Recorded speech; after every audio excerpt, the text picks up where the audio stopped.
everyone. We got Rob Farha, round 2. I guess a lot of people really enjoyed the first video we did a couple years ago, so I figured we'd do a second video. How's it going, Rob? What's up? Not bad, man. How are you? Thanks for having me at the wonderful Joe's Pizza place. Oh yeah, Joe's Pizza, man. Check it out. Fucking right across from Hard Rock, best pizza in Vegas.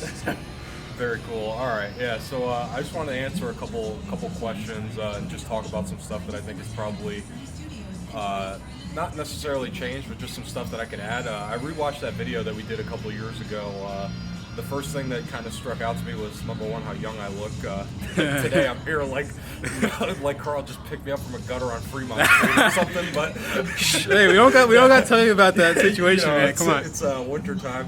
Number one, we'll get the troll questions out of the way. How many pull-ups can I do? 11T, I can do 5 pull-ups probably, but I'm also about 230 or 235, so that's not too bad. I'm trying to get that number He's up. bluffing. The important stuff that I wanted to talk about, just to get like the poker life stuff out of the way. If anybody ever reads like anything that I write or any videos or like any type of shit like that, I always talk about keeping a balance. I always think that that's like by far the most important thing for professional poker players especially, but really anyone like in life. I think a lot of people in poker, they get into what I like to call the poker bubble, where basically their entire life revolves around poker and they almost like forget about the outside world. And I think that's like a really bad habit to get into. The poker bubble, meaning like all their friends are poker players. Whenever they go out, they're going out with poker players, talking about poker hands. Like, you know, this is going to lead you to where your life is basically dependent on the flip of the cards. Like myself personally, I keep a balance doing stuff. I have friends that are not involved in poker, so I do have poker friends, obviously, but whenever I hang out with these guys, it's almost like I cringe every time, you know, people bring up poker hands. That's like one of the worst things, the worst things for me. I cannot stand it. I do not care about bad beats, and another harsh truth about the poker world that I've come to find out is that nobody really gives a shit about you. I mean, that's just like really the truth. I mean, nobody cares how you run. People only care about themselves, and like that doesn't make people bad people. I mean, that's just kind of like the way it is. So I would definitely advise having non-poker friends and doing stuff outside the poker world. That I think is really important. Another thing that I think kind of goes hand in hand with that, me and Carl we're just talking about that.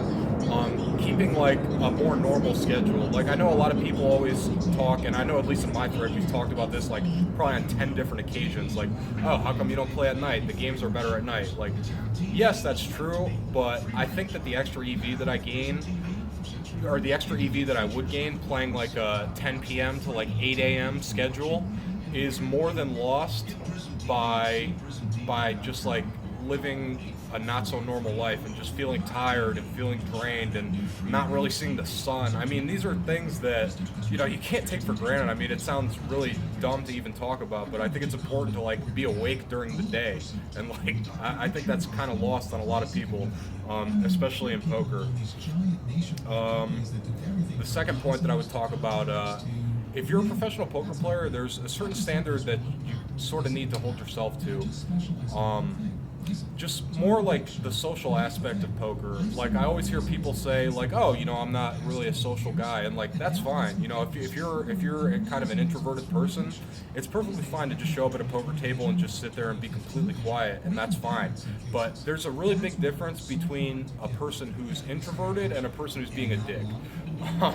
So you don't be a dick. Don't be a dick. Seriously, I mean, seriously, just take that advice. I mean, so many kids I see that come in and there'll just be a recreational guy that'll say something to him like, and this guy's obviously here like to have fun and lose money, and this guy doesn't study hand ranges on his computer in his free time, like, and sometimes he's gonna beat you with Jack 6 suited. I mean, these things happen. Like, but so many times I'll see a recreational guy say to like one of these kids that's, you know, being a dick, as I would say, just like, oh, you know, what about that hand? The kid will just be like, like, or something like that. Like, how hard is it to just be like, oh, yeah, you got me, or something like that. Like, you don't have to sit there and talk to the guy for a half hour about his life if you don't feel like it. I mean, but there's a really big difference between being a dick and being an introvert. Like, just like a little comment like that, I mean, it's just going to make the game so much more fun. And I think that's lost on a lot of people. Find a hobby. definitely find a hobby. I remember there was a discussion we had where I said, I like to box. That's one of my hobbies. I like to box. I think it lets off frustration. It's good physically. It's challenging. It's something I like to do. Not everybody likes to do that. And I used the example where I said, I think yoga is really boring. And a lot of people were saying like, oh, yoga is really hard. Like, oh, don't knock it, blah blah blah. And like, that's not really the point I was trying to get across. Like, I wasn't trying to have a debate as to whether yoga is better than boxing. There's no right or wrong answer. The point is that there needs to be something. Like, whether it's knitting, skateboarding, reading comic books. I mean, whatever you like to do, like, just do something that's not poker.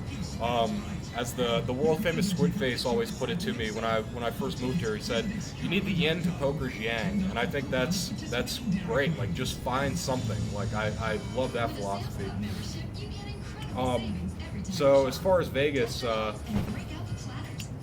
as far as living in Vegas now, the last couple years, like I said about the beard, like I should have just came on the video and said, "Oh, Vegas is a hell of a place," like, or something like that. But yeah, it's basically, it's just like a normal place. I've basically like completely adjusted. Like, there's some things that are somewhat normal here that aren't normal. Like, for example, me and Carl were just sitting here talking for a little while. A guy was talking to us, asking us if we're here for a convention and asking us if we want tickets to a strip club. Like, that's completely normal here, and that's not normal anywhere else, really. Like, so yeah, you get adjusted to stuff like that. But just for the most part, I mean, everything's normal. I mean, you can meet cool people, you meet not so cool people. So as far as Vegas, yeah, pretty normal. Definitely adjusted. Definitely still like it.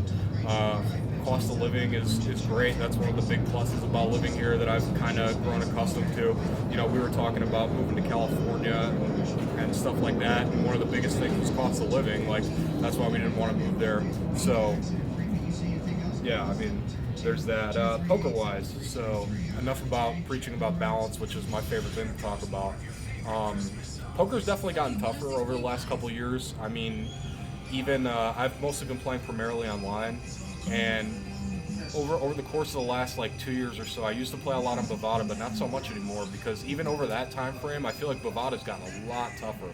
Like, it's almost like the secret's out type of thing, where there's a lot of people that have flocked there. So now I'm mostly playing on WSOP and Nevada. So even over a short period of like 2 years, I mean, things changed drastically. So I've basically like changed my view on Bovada a little bit. So things always change.